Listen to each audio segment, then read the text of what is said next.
So today I'm going to talk about spiritual transcendence and why I gave up on it. This idea of transcending life, of being somehow immune from all of the complications of life, that idea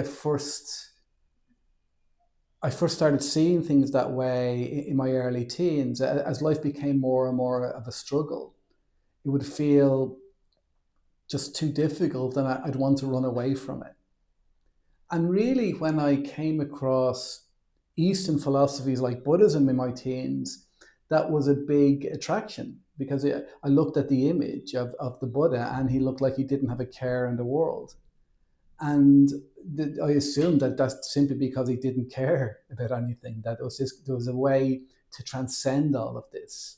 So we were no longer affected by the struggle of it or the apparent struggle of it.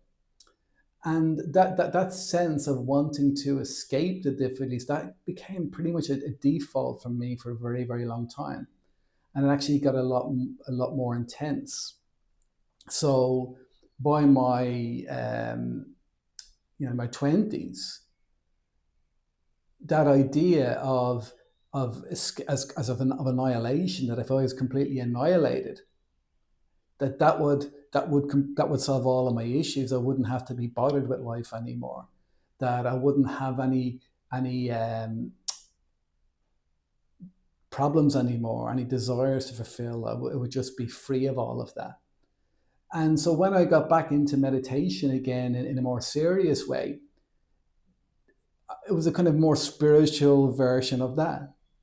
And I would hear things like "die before you die" and take that to somehow mean that this idea I'd be floating away in space somewhere and not having to care about anything. And to a large degree, that started to happen. That as I learned to and I was able to let go of more and more and more, I found this incredible peace.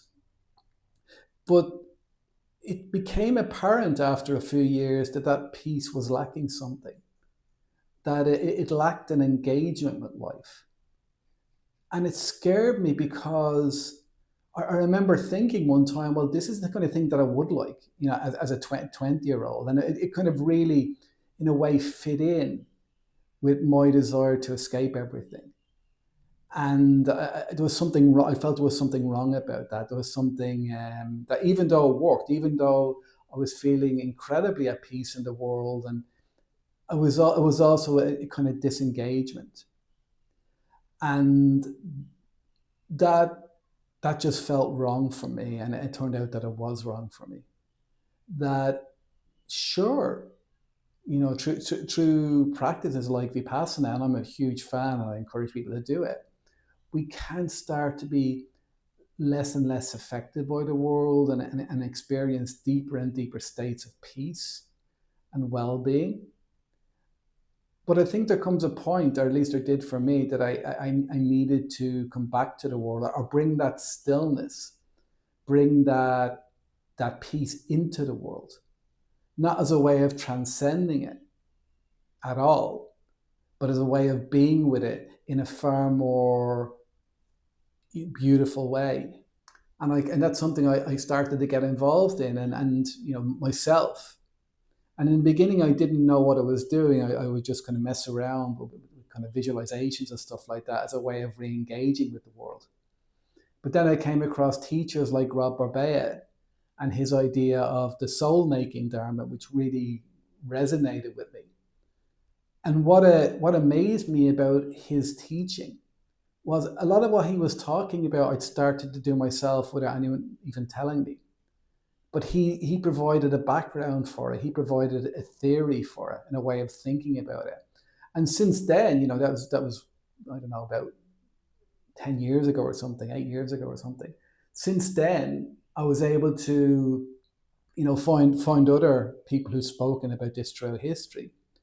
That thing that the poet John Keats talked about as soul making, that it's, our job is not simply, well, not at all, as far as I'm concerned, to transcend life.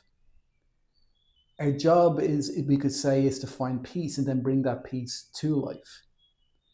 And that even though it can appear for a long time that experience and loving is,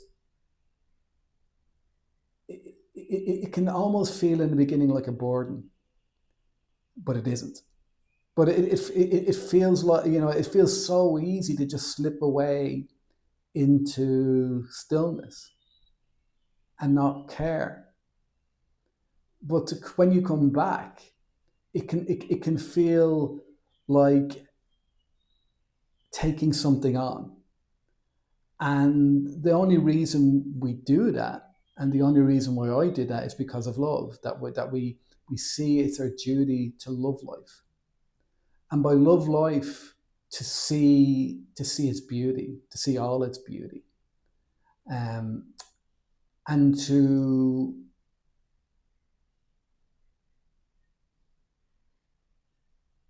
create something that wouldn't be there unless we were experiencing the world in this new way, in this wonderful way. Um, so that's why I kind of love this idea of soul making.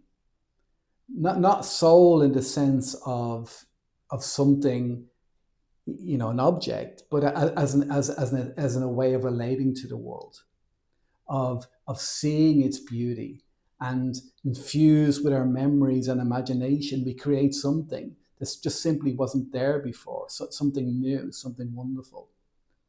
And this is far, far better than any transcendence, which now to me seems more like a form of escapism than anything else. And it's probably the worst kind of escapism, in that it can be so effective that I can't subscribe to any kind of thing that's life denying. Because to me, as I opened my eyes to this, it became more and more apparent that this is this incredible gift. And the more wondrous it is. I mean, the fact that there's anything here at all, the fact that we get to experience anything at all, it's just the most amazing thing. It's the most astounding thing. And every time, and it's so absurd, every part of it's so absurd, and that just makes it even more wonderful. And who would want to transcend that? What? It's absolutely madness. And sure, life is complicated, but only really when we're resisting it. But when we take all of that on as a type of love, that we to experience is to love. That's what experience is. And it's not that it's so much, we don't do it to improve upon that deep peace of stillness. We just do it out of love, out of that doesn't really add anything to the stillness, if that makes sense.